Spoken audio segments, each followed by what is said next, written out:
Good day, sir. So just a refresher and an update. Still working on the front end. Got everything lining up.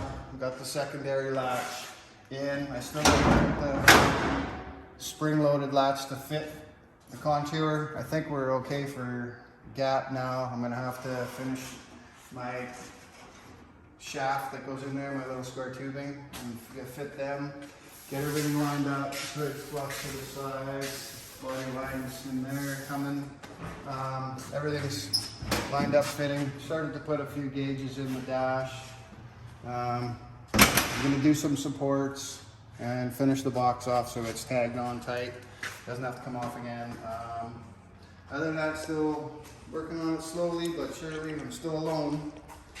So we got a new window gasket and I'm gonna put the glass in. I pre-fit the gasket and it fits a little better than the other one. I'm hoping it's going to seal everything up and work properly for the other side.